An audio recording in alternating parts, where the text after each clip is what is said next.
Exactly. One of the defining characteristics of La Cucina Italiana is that it is all about discourse. It's all about confronto, isn't it? It's all about this evolution, invention, confronto, dialogue. The fact that things can stay the same and change. It's absolutely brilliant. And as I say, I think I've been watching with interest as people talk about this, about cooking. It's about engaging, it's about discussing, it's about, honouring tradition, whatever that may be, and then knowing that really that tradition only is alive, is full of life, it's elastic, it's changing, it's bonkers. It's a really sort of exciting. Fascinating people with stories to share, fabulous wines and the best local foods to accompany them, and beautiful places to discover and visit. All of this and more on Wine, Food and Travel with me, Marc Millon, on the Italian Wine Podcast. Join me for a new episode every Tuesday. Welcome to Wine, Food and Travel with me, Marc Millon, on Italian Wine Podcast. Today I'm traveling to Rome to meet one of my favorite food writers, Rachel Roddy, author of 3 fabulous award-winning books about Italian food, as well as columnist in the Guardian newspaper's Saturday Feast supplement, which I look forward to eagerly when the paper thumps through our letterbox. Hi, Rach. We haven't actually properly met, but we've been in touch over the past years, and I'm really thrilled to be meeting you here. Thanks so much for being our guest today. How are you? I'm very well, and it's a real pleasure to be here. It's a beautiful sunny day in Rome, cold but sunny. Well, actually, it's a beautiful day here in Devon after some ferocious storms. So I've actually had to draw the blinds on my office window because there's too much sun coming through. And I see actually that our temperatures aren't that different. Around 13, 14 degrees, is that what you are? Which seems chilly for Rome. The temperature dropped about a week ago. So it feels a lot colder. But there's also a massive difference in temperature when the sun's out. But say this morning, the sun is shining brightly. So yes, I'm allowing it to stream through the window. Right, good. Yeah, I'm sure it feels a lot warmer than what it does here. There's still a little bit of I think it's the dampness here because I'm on the River Exe. Rach, first of all, can you transport our listeners who are located all across the world, all around the world, to your corner of Rome? Tell us where you live. Give us a glimpse into today in Testaccio. Right. I am sitting at my desk in Testaccio, which is in the centre of Rome, but in the south within the ancient city wall. Yeah, I'm right next to Piazza Testaccio for anyone who's familiar with the area. Right, actually looking from my window, I can see the fountain, the Amphora fountain in the middle of Testaccio. So yeah, I'm in the middle of Rome. I'm in the same building that I found a flat in 20 years ago. So I've only ever lived in this part of Rome. And actually, it still feels like the only part of Rome I know well. I've been here 20 years now in this very building. So do feel very local in this part of Rome. You know lots about this area, especially through the lens of wine. What I love about your writing is you draw us into your life, both in your books, but particularly for me, the pleasure of reading you on Saturdays, whatever the weather's doing here. I might be in my pajamas and you take us to Rome. I feel a real intimacy in the stories that you create around food. And it's almost like you're drawing us directly into your home, inviting us to sit down at the table with you and your family. Perhaps you could share your own story, how you came to Rome in the first place, and was food one of the things that drew you there? Yeah, I think so. And in fact, you've summed it up in a perfect way by saying that, and thank you, that you feel like you're sitting at the table with me and my family. Because I suppose when I came to Rome 20 years ago, I'd been to Italy once before when I was 18. I was 33 when I came to Rome, which felt like coming to Italy for the first time. I didn't speak Italian. I knew very little about the city. And so the only thing I could do was had this very immediate, small experience of the city as anyone does when you visit somewhere new for the first time. Something I reminisce about quite nostalgically, actually, because coming and seeing Rome for the first time, and of course, rather sort of self-indulgently imagining, not that I did, that I was the first person ever to come, but that was all I had. I had the very immediate. So it coincided with a desire to write. I'd always written a lot before. I trained as an actress, so my background was in very, sort of basic. I'd written a few plays. I'd always kept a diary, but completely separate from my cooking and eating world. But the two collided. So when I did start writing in Italy, all I could do was tell these very simple stories about the table, I suppose, exactly what I was doing. So it was a very small world, and because it was the only world I knew. And actually, sometimes now, 20 years on, maybe I feel in that predicament where I know a lot more about Roman food, about Italian food in general. But actually, I'm quite nostalgic about those early days when the only thing I could do was write about the very immediate things that I was seeing and feeling. And I recognised that there was a value in that, even though I'm quite self-critical. So I will always see it as quite self-indulgent to have written about walking to a bread shop. But I hope that that's remained, that sort of intimacy of the very immediate, which I feel are very common experiences. When I write, I feel I'm doing what the writers I've always loved did, which was showing me a very intimate portrait of their world, if that makes sense. It does. Well, it makes total sense to me, both as a writer, but also as one of your readers. You didn't actually plan originally to settle in Rome. You were on a big tour. Yeah, I didn't really plan on settling anywhere. I landed in Naples and I did want to go to Sicily. I'd never been to Sicily before, and I had a list of things I wanted to do. I wanted to see and walk up as far as I could Mount Etna. I'd seen a Caravaggio exhibition at the National Gallery, and there was a couple of paintings that weren't there. There were lots of paintings that weren't there, and one of them was in Catania, I think.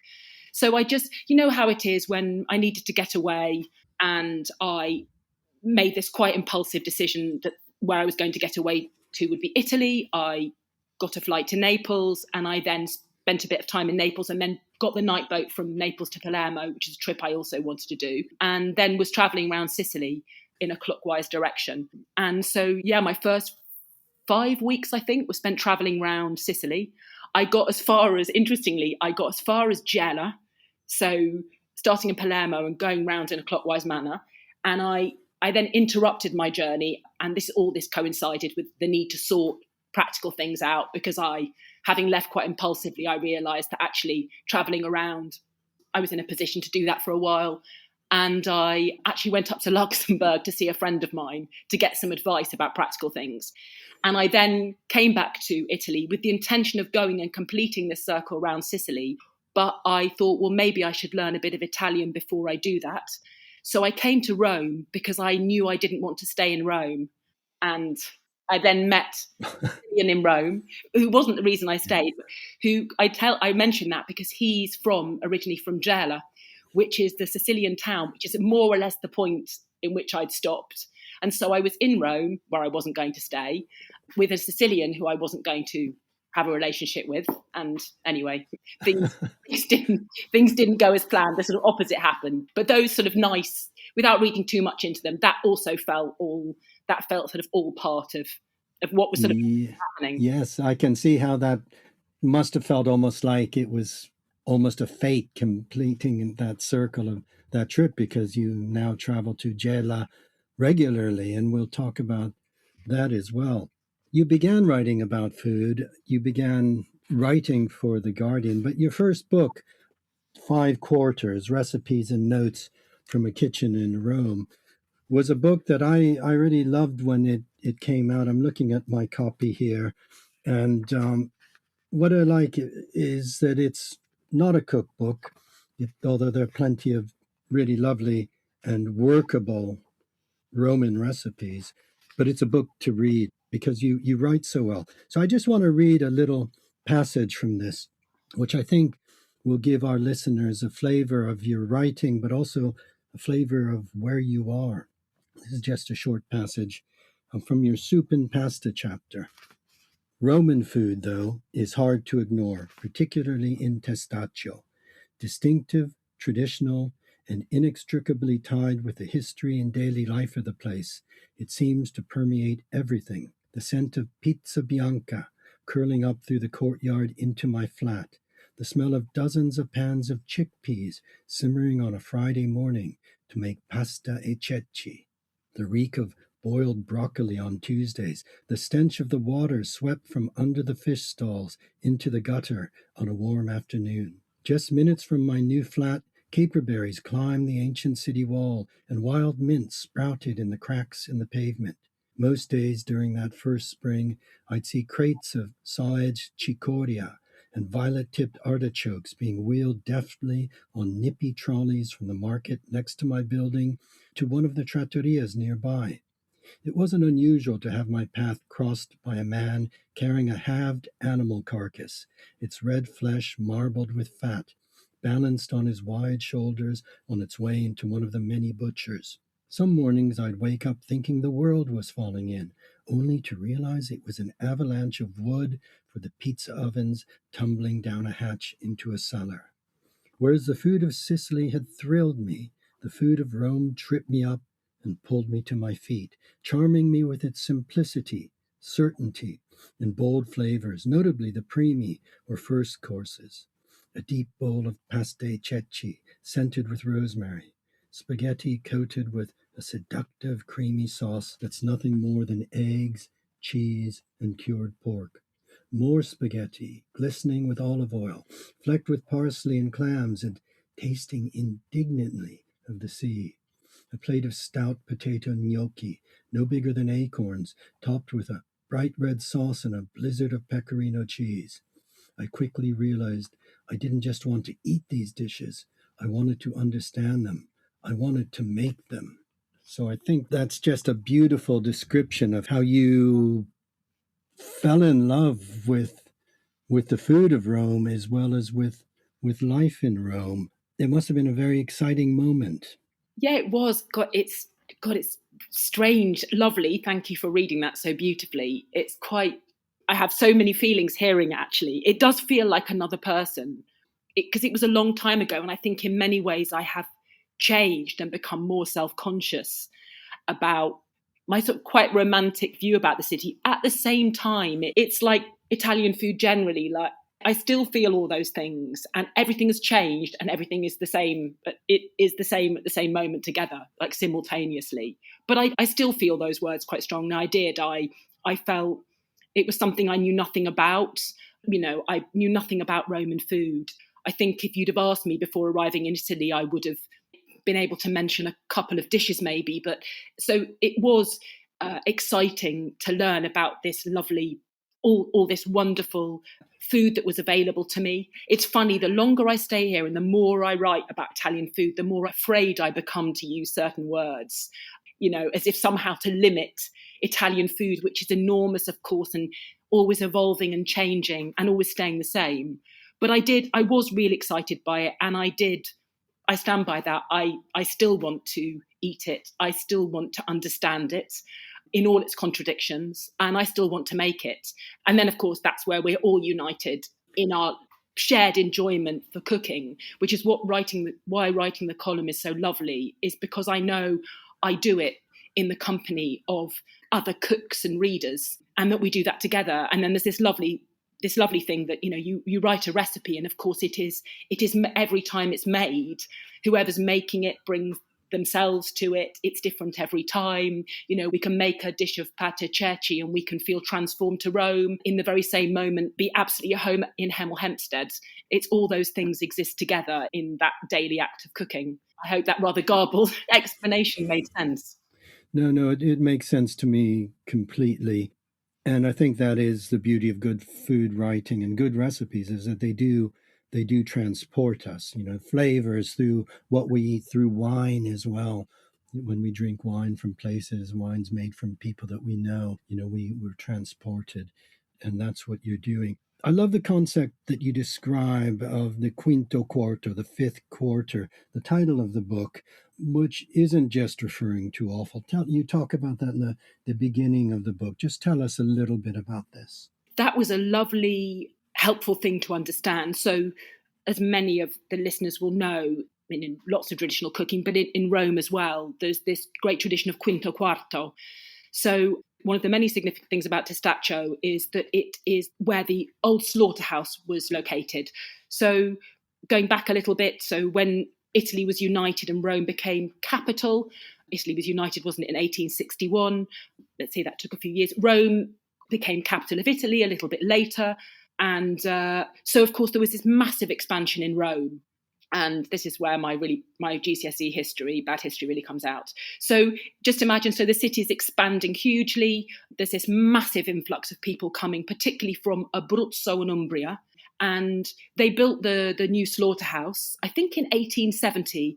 There was almost nothing in this part of Rome. There was a Monte Testaccio, which is the ancient Roman rubbish dump made entirely of broken terracotta pots that once contained olive oil. But apart from that, this was kind of pastoral area with this ancient Roman rubbish dump, and then sort of fields and vineyards and a few villas. So this area was then developed as the Brave New World. In fact, all the streets in Testaccio are named after inventors and scaffolders and explorers. And this became the area for New Romans. Again, I repeat, a lot from Abruzzo, and that will be important in a second. And so there's a lot of council housing. The slaughterhouse was built. We're very near the railway was being constructed, of course. Think of this as the sort of new workings of the city. And with the slaughterhouse, so a lot of people who moved to Testaccio, they either worked at or something related to the slaughterhouse. When you slaughter an animal, a quarter of its weight, physical weight, is offal. And so, the tripe, the stomach, the feet, the ears, the nose, the tongue, the balls. And so that's a quarter of the animal's weight. And so that is why it is known as the quinto quarto, the fifth quarter. So a quarter of the weight is known as the fifth quarter. And this, at that time, the most economic and often, not free, but the part that the slaughterhouse workers would be paid in, this offal was then transformed into what could be called quinto quarto cooking. So the sort of offal cooking. And that's where you see, so this is the end of the 1800s, the beginning of the 1900s, you see the evolving, obviously variations on themes of dishes that had long exist. You see the development of this new Roman cooking. So you see tripe, braised in tomatoes, another new immigrant, with wild mint and pecorino. You see the various bits of offal boiled. You see the cortiche, the pigskin cooked with beans. You will see the tendons, the nervetti, the tendons that are maybe cooked with beans or pickled vegetables. So you see this whole school of quinto quarto cooking, which is still very present in Testaccio. I've said so many words there, I hope a few of them are appropriate. So yes, the quinto quarto cooking, this resourceful offal cooking, is very central to Roman cooking. Now returning to your question, so I took this idea of the fifth quarter, the sort of other, I sort of played with it. So that, of course, was a great strain in my book, also because this was another important thing, because having come to Rome and encountering this completely new sort of cooking that felt widely different, actually, what I realised was that it was very familiar as well, because it reminded me of the cooking of my grandparents, who were both from Lancashire, and actually my granny had a pub in Manchester called the Gardener's Arms. And so actually in encountering tripe and sort of trotters and cortiche and sweetbreads and oxtail, I was reminded also of the very familiar cooking of my northern family. So there was that aspect. I felt myself, I was a quinto quarto, so I was the sort of the outside element that was included. Testaccio itself is shaped like a quarter. It's shaped like a piece of cheese. The curve of the river makes it look like this massive quarter of cheese. So that was another quarter. Basically, I played on the idea of all these quarters. So that's why the book is called The Impossible Five Quarters. The reader being the most important quarter of all, because, of course, books are only as good as the hands they're in and as useful as the hands that are making the recipe. So actually, I sort of wanted my reader to be, and myself to be, the fifth quarter. Yes, actually, that's a really, really good description of what you've meant with the title, because it's certainly not a book full of recipes for offal, although there are some classics. But I love that link with your Lancashire roots of that same desire not to waste anything, to make use of every bit of an animal. And I guess a lot of the best cuisines are frugal cuisines born out of necessity. And certainly traditional Roman cuisine is that. Could you share with us maybe a few examples of really iconic dishes, perhaps not the ones that many of us would know, but that we may not have encountered, that you think that really are the essence of Rome and every visitor should sample? Great question. I suppose we mentioned them at the beginning with when you mentioned pasta ceci, so pasta and beans, that whole family of bean and pulse soups. So chickpeas and pasta ceci, pasta fagioli, pasta and beans, and pasta lenticchie, pasta and lentils. That those whole family of minestre, thick, thick, thick soups enriched with pasta, of which you see variations all over Italy. And then, you have all the regional variations. So in Rome, of course, there are as many recipes as there are cooks, but I really enjoy those dishes in Rome. I mean, the offal cooking is really extraordinary. Try the trippa alla romana, for example. And because all these dishes are filled with, deep sort of profound history. And then, as we said before, they're remade every day that you make them. So they're always evolving. Anyone who ever makes a dish, even if you were to follow a recipe to the letter, the very action of making a recipe sort of evolves it, doesn't it? Because you bring yourself to it. So I love that I like the tripe, the trippa alla romana, so tripe braised with tomatoes. Again, sort of a very new element, relatively new element to Roma cooking. And then with lots of mentuccia, which is the wild mint, although I think it smells a little bit more like sage, actually. I always think mentuccia reminds me of sage, marjoram, a little bit of mint, and a little bit of cappy in the nice way. Right.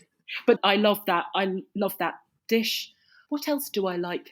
The Roman Jewish tradition is extraordinary. I think there's some wonderful dishes there. In many ways, you can see like the Roman fritto misto, so the mixed fried things. Again, something you find all over Italy. In fact, I'd love somebody to do a book where they would just talk about the deep fried, the fritto misto all over Italy. And in Rome, actually, that can be traced back to the Roman Jewish tradition, because of course it was the very cheapest things. It was the wild herbs, it was the flowers, it was the leaves, it was the sweetbreads when they were very cheap, battered and fried in olive oil, of course, because that was part of the Roman Jewish tradition. Whereas a lot of traditional Roman food, I'm so scared of using the word traditional at the moment, is often the fat is pork fat. But that's something I certainly look for on a menu. How are the artichokes prepared then in the Jewish style? So you take an artichoke. I'm sure lots of listeners have seen the Roman way of trimming an artichoke, but if you haven't, there are lots of varieties of artichokes. But let's take an example of one Roman, the Apollo, that I'm most familiar with, which is a variety, because of course artichoke varieties are always changing. So they're big. I mean, they're as big almost as can be as big as a baby's head. Oh my goodness! So like a big globe artichoke from Brittany. Exactly. So really, really big, and often they are stained purple as well as green. So they're really big with lots of external leaves, these beautiful globes. And what the Romans do is that they trim them down. It looks like, imagine a person with quite a lot of hair has been given a crew cut, because what they do is they do this circular trim where all the tougher leaves are trimmed off. So it really is like a sort of spiral cut. So the tougher bit is taken away from the stem, and then the tougher outer leaves are trimmed away, all the tops of them, to make this crew cut of an artichoke. So what is a baby's head is taken down to a very large tulip. And then in the Roman Jewish tradition, this whole now edible vegetable is deep fried. So it really does look like a bronze flower. And that's the sort of Jewish tradition. So you have this deep fried artichoke, which is very delicious because the outside leaves are like artichoke crisps. But then the centre of the artichoke gets incredibly tender and arguably a little bit more almost mushroomy in the frying. But then you can take the same trimmed artichoke, and if you were to stuff it with mint and salt and garlic, all in between the leaves, and then you were to braise it, in wine or water and olive oil, you would have a Roman style, the carciofa alla romana. So you'd have a Roman braised artichoke. Wonderful. What is the season for those artichokes?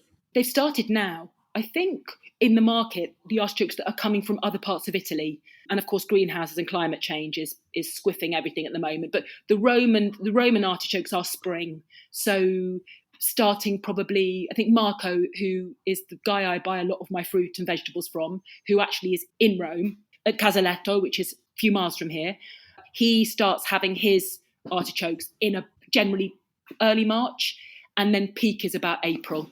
Okay, so that's the time. Yeah, but you'll see them. I mean, we've already got some. I think they're probably from Puglia at the moment, and then there'll be artichokes from Sardinia, and then we'll get some from Sicily, and then the Venetian ones will start. There's from about, I would say, November. Okay, and all the different size artichokes and the different colors. How do you eat say, a carciofo alla Judea? Is that a primo piatto or contorno? I mean, I would have that probably as an antipasti. As an antipasti with maybe some other stuff. Exactly. I think of a Roman-style artichoke, which is soft. I think that could be a nice antipasti, or it could be a contorno, a vegetable dish. But Right. certainly the fried ones are, I think, make a lovely antipasti because they are essentially artichoke crisps with a velvet heart, which is yes. pretty perfect food. Yeah, that sounds wonderful. I think that just your description of artichokes is giving our listeners a feel of your love of Roman food. But your food heart is also in Sicily, where your husband Vincenzo is from. I guess going back to that first visit to Gela, but also to your travels around Sicily. And I know you travel in Sicily still when you're there. So in a sense, your writing is about two kitchens and two kitchens that could not be more absolutely different. And this is actually the subject of your second book, Two Kitchens, Family Recipes from Sicily and Rome. What is it that you find most exciting about Sicily and about food in Sicily? I adore traveling in Sicily. I was there just a few weeks ago. And of all the regions I go to, I find the food there to be the most, for me, the most vibrant and exciting. Well, I mean, I learned from your writing, Mark, about all of this. I mean, and I say, and that's something I wanted to say earlier, actually, just to run very, very briefly to when I first started writing. I did feel that very strongly that, my learning, Stephen Harris talks about climbing inside recipes in order to understand them. And that was what I wanted to do. And writing about recipes also was a way of learning about the recipes, but then also drawing in sort of other people's work, because of course I was writing, but also I was reading. Anyway, so I do feel that recipe is a lovely bringing together of my own understanding and then other people's too. I'm English, Vincenzo is Sicilian, we live in Rome, so our cooking at home is a mix of all of those things. And Vincenzo's parents are also in Rome. So I suppose that I tasted Sicilian food, and like you, I wanted to understand it. I felt absolutely overwhelmed by and confused by Sicilian food and excited by it, and then came to Rome. So I suppose I started to understand it with Vincenzo and his parents, who are relatively traditional. But then it was going back there and spending time in his grandparents' house over the summer and spending long summers there and travelling, where I did the same thing that I'd done in Rome, I suppose, is that we were there, we were eating out, we were cooking at home, I was talking to people. It was also nice because Vincenzo hasn't lived in Sicily since he was 12 and he's now 56. So, he's been in Rome a long time. And so for him, it was going back, well, he never lost touch with Sicily and spent summers with his grandmother until he was, in his 20s. But for him, it was also rediscovering and enjoying the sort of variation and the anarchy in Sicily. You can tell from the way I'm speaking now, it still feels quite anarchic, but I enjoy going very much. And I owe a great debt to Fabrizia Lanza at the Anatasca Lanza Cooking School, with whom I've collaborated for years. She was one of the first people to encourage me to write. She was one of the first people to talk about anarchy, to encourage me to teach. So spending time at the cooking school and with her has also played a vital role in what my understanding of Sicilian food, the small understanding that I have.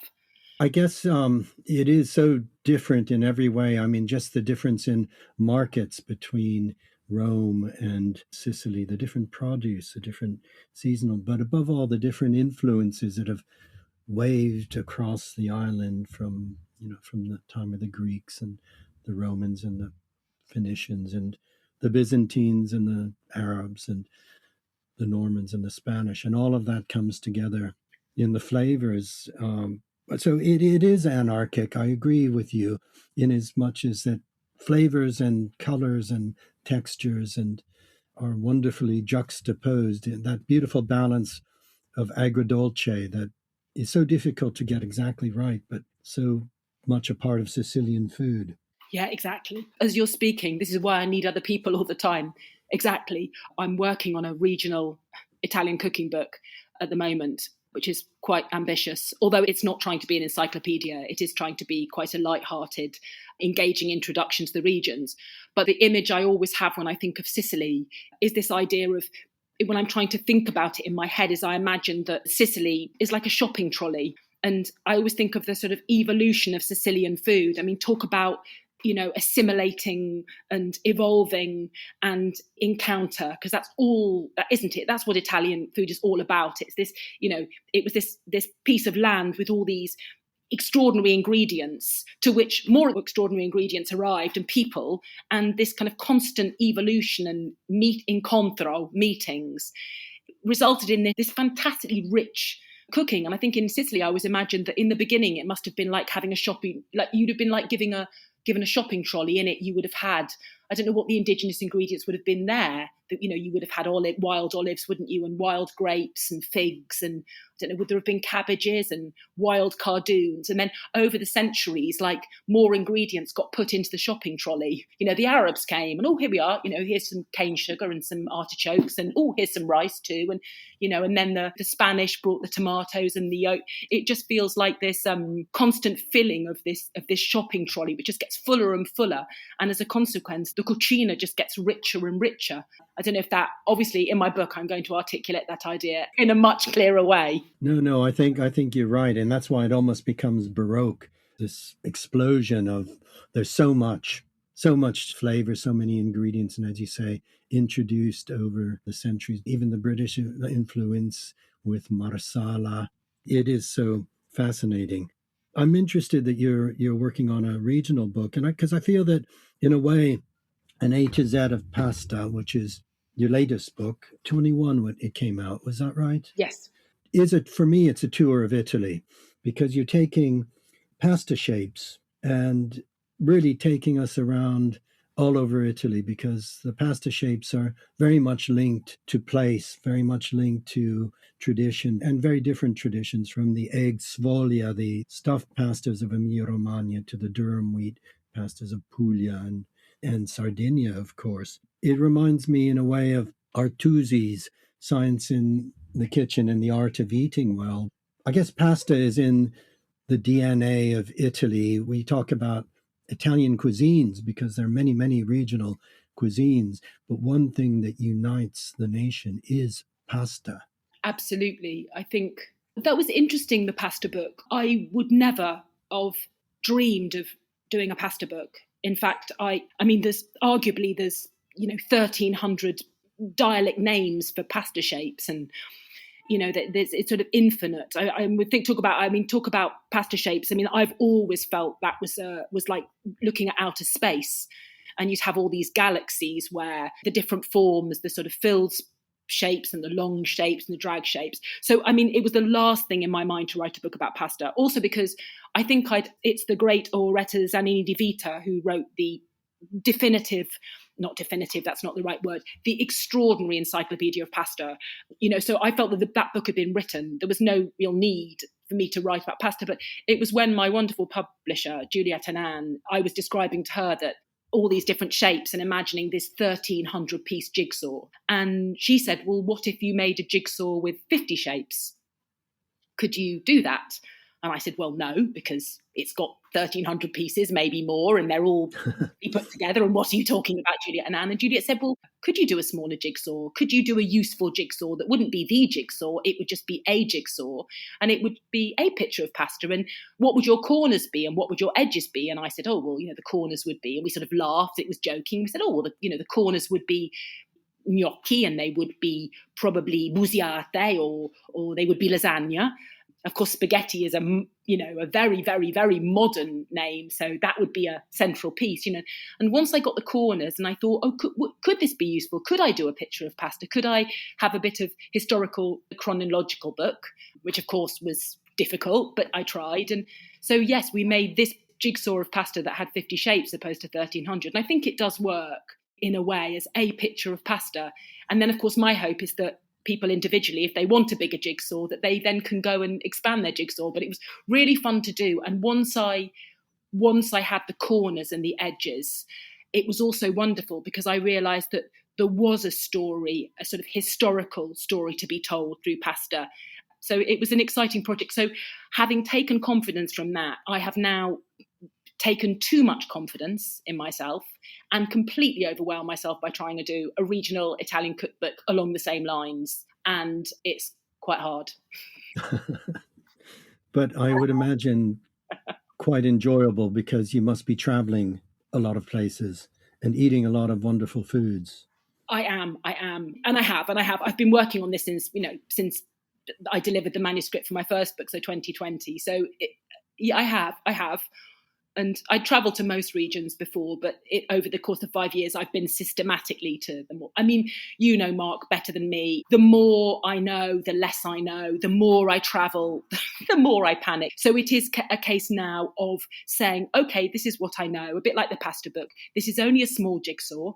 It's my jigsaw, and it might have some gaps in it, but that I can tell stories about the different regions. And also it's quite useful sometimes to say, okay, stop.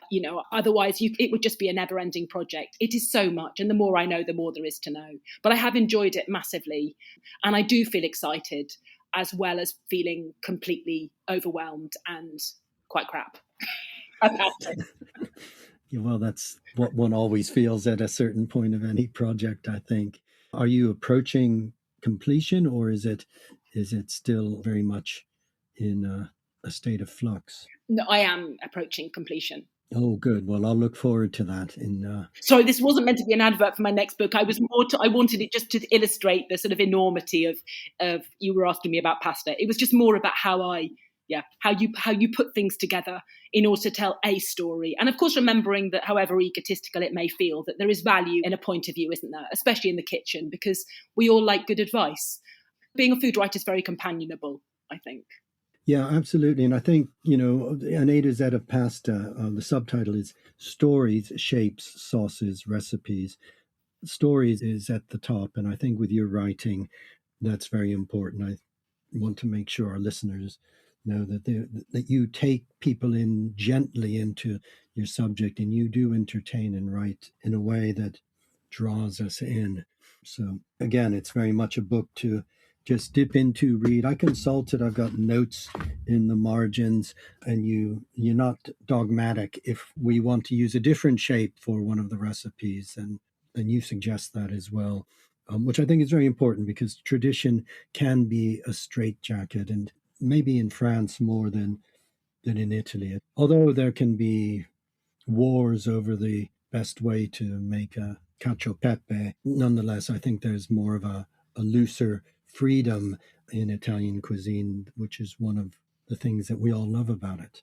Absolutely. And I was just going to say on that subject, I think that is exactly one of the defining characteristics of La Cucina Italiana, is that it is all about discourse. It's all about confronto, isn't it? It's very timely doing this. Actually, I've just sat and read the Massimo Montanari Tutti a Tavola, which is a small book about the fact that La Cucina Italiana, that Italian cooking, has been given this intangible culinary heritage, which is all sort of in the air at the moment. And I would urge anyone who's sort of interested or annoyed or curious or about why La Cucina Italiana has been given this status should read Massimo Montanari, one of the greatest historians about food, because it's wonderful, the little book. I mean, I've been watching the last few days as people, celebrate, talk about this classification by UNESCO. And I would say anyone who has an opinion, read this small book about why they applied to have this status and that it has been granted, because it is fantastic, because it's the opposite of what I seem to be seeing in the news at the moment about what people think it's about. It's all about this evolution, invention, confronto, dialogue, the fact that things can stay the same and change. It's absolutely brilliant. And as I say, I think I've been watching with interest as people talk about this, about cooking and Italian cooking in particular. And I think that, before thinking about it, you should read this book, because it's exactly what we're talking about. It's about engaging, it's about discussing, it's about, honouring tradition, whatever that may be. And then knowing that really that tradition only is alive, is full of life, it's elastic, it's changing, it's bonkers. It's a really sort of exciting, it's like said what you said when you go to Sicily, you just feel thrilled by it all. And that's, I think, what is the right. Yeah, I think you've actually absolutely right to stress that about Italian cuisine. I was reading the citation just last night, the UNESCO citation, because this is the first national cuisine that has been granted this intangible cultural heritage status. And I thought it was done very intelligently in that it isn't trying to ossify a canon of recipes, not at all. It is very much about the Italian experience of being around the table, of cooking together, a way of life as much as individual recipes or dishes. It's much more all-embracing and encompassing. Oh, yeah, absolutely. Honestly, I urge anyone who's interested in food to read the UNESCO, but read this small book. I mean, it has to be translated. If it isn't, I mean, it will be. It's by La Terza here in Italy, but honestly, it's a manifesto for eating. And it is about Italian cooking, but it's exactly the opposite of what a lot of people are saying it's about. It's all about inclusion. It's all about the fact that Italian cooking, the very nature of it is this elastic, ever-changing, evolving, live, vital thing. It's nothing about dogma or stigma. In fact, it's really interesting, and it speaks of all cooking. It speaks of all places. It speaks of everyone. It speaks of inclusion. And it's so important at the moment, because you could apply these discussions that they're having about food to anything. And of course, I'm thinking about migration. And of course, the way that this is misinterpreted is really quite terrifying. I mean, I've read some things over the last few days, which, I mean, I'm professing any superiority here, but I've just sat and read the book twice. They're actually saying the opposite of what it actually is, which is all-inclusive. It's a great piece of literature, but I think it's quite a scary thing, really. I've got lots of thoughts about this. I look forward to very intelligent people like you writing about it, because I think it's quite important. Well, I think what you're encapsulating there is the citation is recognizing food is more than just a sustenance. It's really a way of celebrating our humanity. And what you've just said about that inclusiveness is so important. And I think that's why Italian food is very much alive. It's, as I say, it's not a tradition that becomes a straitjacket. Absolutely, at all. It quite the opposite. It's one that of course, you do your due diligence as a writer or a journalist. You look at patterns, don't you? You look at things in a historical context, but at the same time, you also look at them in a very present one. It's an interesting discussion. I think obviously I'm giving you very unformed thoughts here in this conversation, but it's nice to have them. But I hope we can certainly mention this book in the podcast, because it's I think it's worth reading for everybody who's interested in the subject. Yes, absolutely. And I'm looking forward to ordering that myself. I haven't come across it, but I know his writing well, and I will seek to find that. Rach, it's been a real pleasure meeting you here, having this conversation. I would love to continue it. I hope we can meet in person in the coming year, and it would be lovely to carry on this conversation. We're just in the weeks leading up to Christmas. This pod will probably come out early in the new year. So I hope you have a wonderful family festive season. Are you in Rome or in Sicily or in England? I'm in England. I'll be having a Canterbury Christmas. So, oh, wonderful. So I'm looking forward to that, because of course it does seem the time of year when we really do. We're sort of all sort of we embody this, don't we? This idea of incontro, of meeting, where we think about how traditions sit so beautifully beside one another. We'll come back with our, I don't know, panettone, pandoro, cotechino. In Rome, I make English dishes, and they'll sit, we'll have those beside my brother's, traditional English Christmas dinner. So it's very nice. I'm looking forward very much. And my brother's is a professional pantomime dame. So. Oh my goodness! Oh, wonderful. In Canterbury. In Canterbury. So I'm publicising my forthcoming book and my brother in this podcast. Oh, wonderful. Oh, it's a shame we're at the other end of the South from you, but otherwise that would be fun. Well, Rach, I hope you have a wonderful Christmas and a healthy and happy New Year. And I look forward to meeting in 2026. We'll have to find a way to make it happen. But thank you so much for being our guest today. It's been a real pleasure. And for me too. I look forward to seeing you for a plate of pasta ceci wherever we happen to meet. But thank you very much for having me. It's been fun. Non vedo l'ora. Thank you. Ciao. Bye-bye. Ciao. Bye-bye. We hope today's episode of Wine, Food and Travel with me, Marc Millon, on the Italian Wine Podcast has transported you to somewhere special. Please remember to like, share and subscribe wherever you get your pods. Likewise, you can visit us at italianwinepodcast.com. Until next time, chin chin.